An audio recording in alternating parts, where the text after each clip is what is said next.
Next nine news में आपका बहुत बहुत स्वागत है। मैं हूं आपके साथ अबरारुल हक रहमान।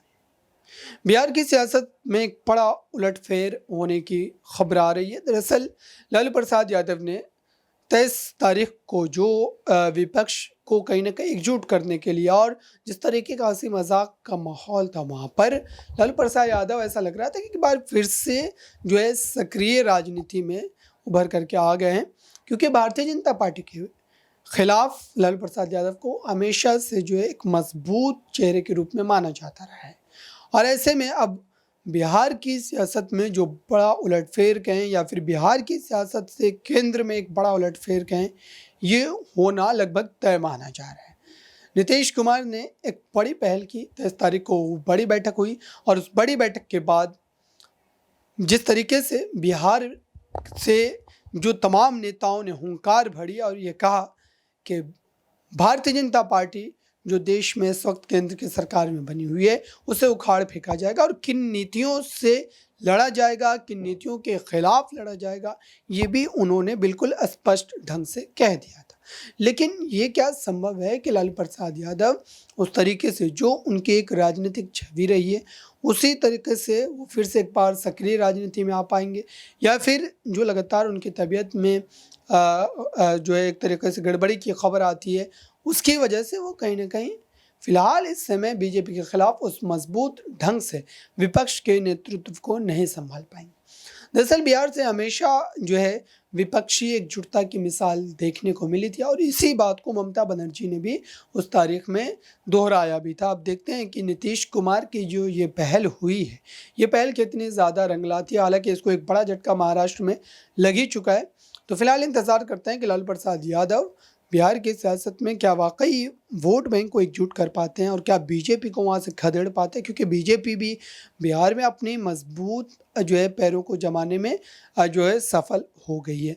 फिलहाल इंतज़ार करना होगा 2024 में क्या होता है और जो 12-13 तारीख को बेंगलुरु में विपक्ष की फिर से एक बड़ी बैठक होनी है, उसका किस तरीके से जो मंसूबा पेश किया जाता है और उसका फैसला क्या देखने को मिलता है। इस खास रिपोर्ट में बस इतना ही।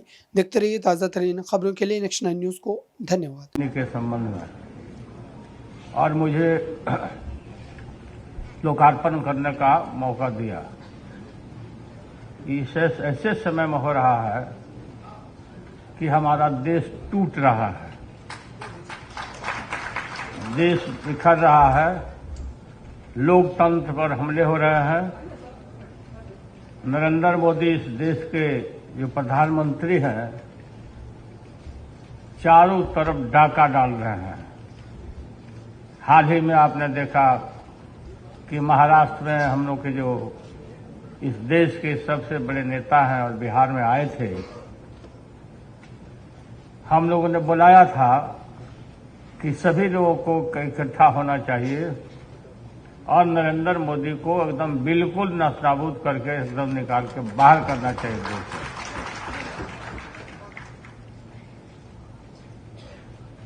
से। राम और रहीम के बंदों के बीच नफरत का दीवार खड़ा किया। गरीबी और गुर्बत मिटाने के ऊपर कोई चर्चा नहीं हुई और हमारे देश को, देश के लोकतंत्र पर, संविधान पर खतरे हो रहे हैं।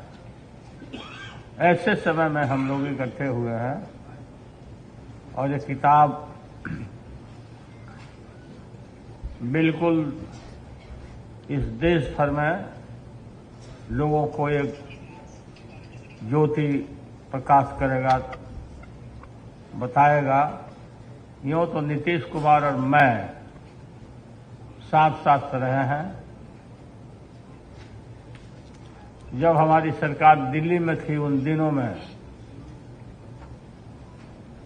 बीपी सिंह जी के समय में तो नीतीश कुमार और हमें ये काफी उम्मीद था कि हम लोगों को दिल्ली के सरकार में हम लोग को स्थान मिलेगा। हम और नीतीश कुमार जी बराबर कपड़ा अपना पहन के ड्रेस पहन करके हम लोग सब तैयार रहते थे कि हम लोग का ओथ होगा, मंत्रिमंडल में स्थान मिलेगा।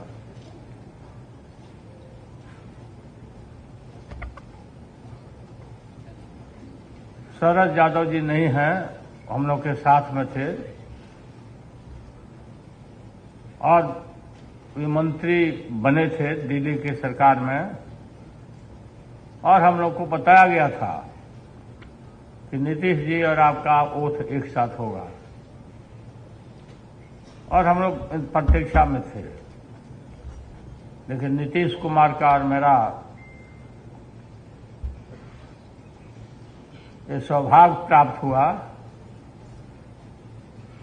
कि हम मुख्यमंत्री बने और नीतीश कुमार जी दिल्ली में मंत्री बने वहां।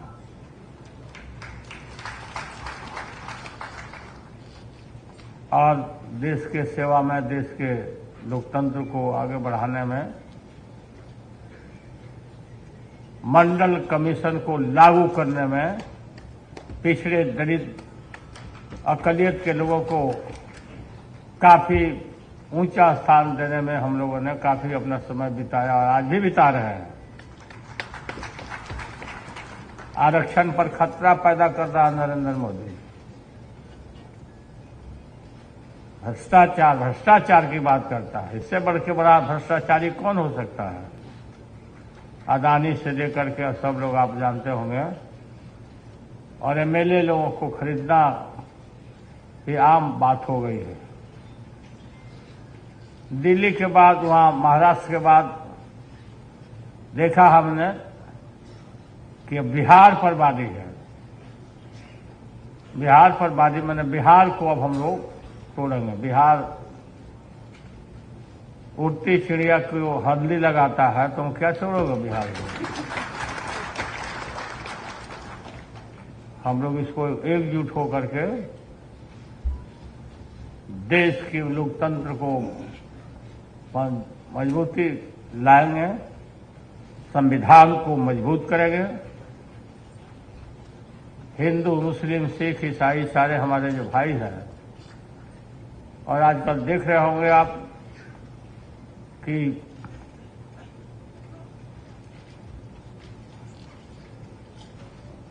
ये बात चल रही है कि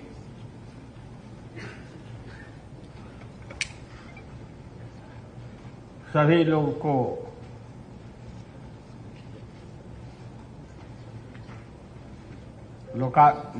सभी लोगों को इकट्ठा